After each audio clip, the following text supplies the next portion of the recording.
గ్రంథం 25వ అధ్యాయం. ఇవియును సొలొమోను సామెతలై యూదారాజైన హిజ్కియా సేవకులు వీటిని ఎత్తి రాసిరి. సంగతి మరుగు చేయుట దేవునికి ఘనత, సంగతి శోధించుట రాజులకు ఘనత. ఆకాశముల ఎత్తును భూమి లోతును రాజుల అభిప్రాయమును అగోచరములు.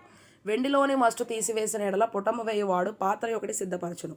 రాజు ఎదుట నుండి దుష్టులను తొలగించిన ఎడల అతని సింహాసనము నీతి వలన స్థిరపరచబడును. రాజు ఎదుట డంబము చూపకము, గొప్పవారున్న చోట నిలవకము.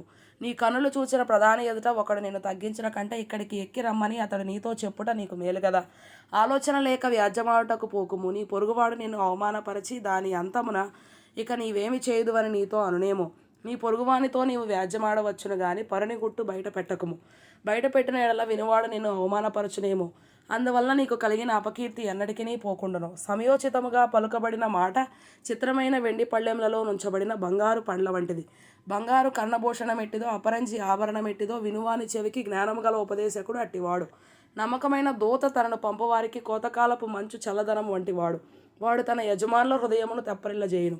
కపట మనస్సుతో దానమిచ్చి డంబము చేయువాడు వర్షము లేని మబ్బును గాలిని పోలి ఉన్నాడు. దీర్ఘశాంతము చేత న్యాయాధిపతిని ఒప్పింపవచ్చును. సాత్వికమైన నాలుక ఎముకలను నలుగగొట్టును. తేనె కనుగొంటివా తగినంత మట్టుకే త్రాగుము, అధికముగా త్రాగిన నెల కక్కివేయుదువేమో.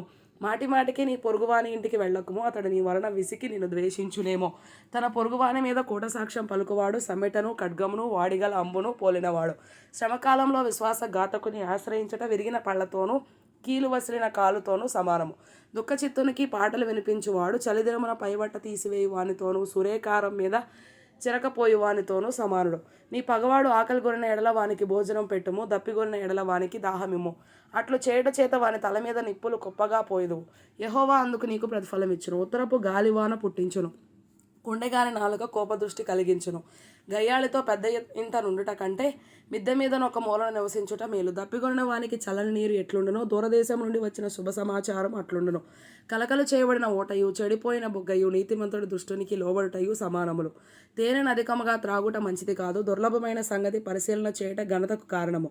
ప్రాకారం లేక పాడైన పురము ఎంతో తన మనస్సును ఆడ్చుకొనలేని వాడును అంతే.